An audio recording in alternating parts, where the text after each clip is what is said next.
Bismillahirrahmanirrahim. Assalamualaikum warahmatullahi wabarakatuh. Perkenalkan, saya Ismail Hasim. Pada kesempatan kali ini, saya akan membahas tentang tenses, yaitu simple future tense. Simple future tense ini adalah tenses dasar terakhir yang akan kita pelajari.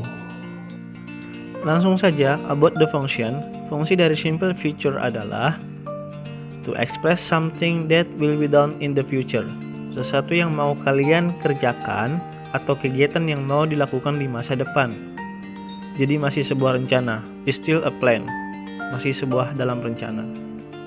Untuk time signalnya, untuk waktunya, ketika kalian mengucapkan simple future, itu berhubungan dengan namanya later. Ingat, later. Later itu nanti, beda dengan surat. Komposisinya dari later ini dibacanya later. Kalau surat itu dibacanya later, later, tidak ada i. Kalau nanti itu later, 2 days later, 2 hari lagi, 3 days later, 3 hari lagi, dan seterusnya. Selanjutnya, tomorrow, besok, and next, bla bla bla bla. For example, untuk contohnya, next week, minggu depan, next month, bulan depan, next year, tahun depan, dan lain-lain. Yang penting itu menjelaskan atau mengekspresikan atau menerangkan waktu di masa depan. And the next it form, ada 2 rumus yang saya gunakan. Ada rumus verbal yang menggunakan kata kerja dan rumus nominal tidak menggunakan kata kerja, tapi hanya berupa adjective, noun, adverb. Rumus verbal ia menggunakan kata kerja, yaitu subject plus will plus verb 1. Dan ketika dia nominal, rumusnya itu subject plus will plus be plus ana. Adjective, noun, ataupun adverb. Kata sifat, benda, ataupun keterangan. Oke, sekali lagi, untuk bentuknya atau formulanya, rumusnya, di simple future di sini saya jelaskan 2 tipe rumus. Ada rumus verbal, yaitu menggunakan kata kerja, dan rumus nominal tidak menggunakan kata kerja. Hanya berupa adjective, noun, adverb, kata sifat, benda, ataupun keterangan. Ketika dia verbal, setelah will, dia menggunakan kata verb 1, verb 1. Tapi kalau di nominal, setelah will itu masukkan be, baru adjective, noun, adverbnya. Sekarang kita masuk ke contoh. Example, dalam kalimat positif, dia seperti ini contohnya. I will come to your party tomorrow. I will come to your party tomorrow. I will come to your party tomorrow.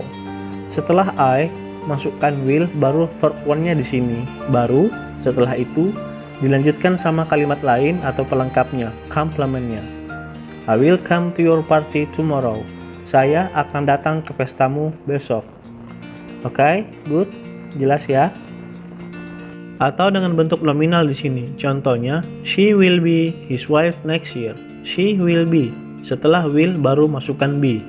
She will be his wife next year.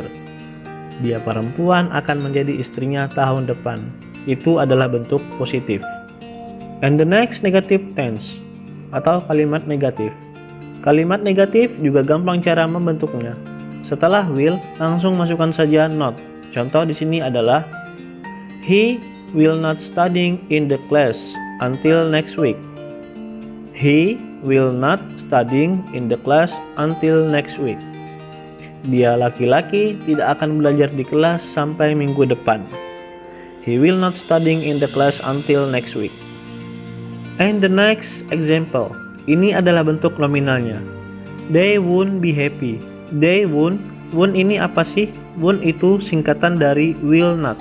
Bisa kita singkat seperti itu aja, won't. Will not menjadi won't be happy. They won't be happy if you don't come.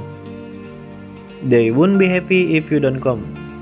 Contoh ini adalah bentuk negatif, tapi dia conditional, diikuti sama tenses lain, simple present negatif. Oke? Jadi, they won't be happy if you don't come. Mereka tidak akan bahagia atau senang jika kamu tidak datang. They won't be happy if you don't come. Mereka tidak akan bahagia jika kamu tidak datang. Is that clear? Okay. And the last is about interrogative. Kalimat interrogative. Ketika teman-teman bertanya masalah future, gunakan yang ini. Diawali sama will dulu, baru subject. Oke, contohnya, will you visit your uncle in his town next month? Will you visit your uncle in his town next month? Apakah kamu akan atau akankah kamu mengunjungi pamanmu di kota bulan depan? And the last is using interrogative negative atau kalimat interrogatif yang bersifat negatif menggunakan won't atau diawali sama will not. Singkat aja won't. Won't you be here for a while? Won't you be here for a while? Maukah kamu atau akankah kamu berada di sini sebentar? Oke, jelas ya. Jadi, itulah penggunaan simple future yang saya sampaikan. I hope you understand. Ingat, bentuknya simple saja. Di simple future, rumus verbal menggunakan kata kerja dan rumus nominal tidak menggunakan kata kerja. Hanya berupa adjective, noun, adverb, kata sifat, benda, dan keterangan.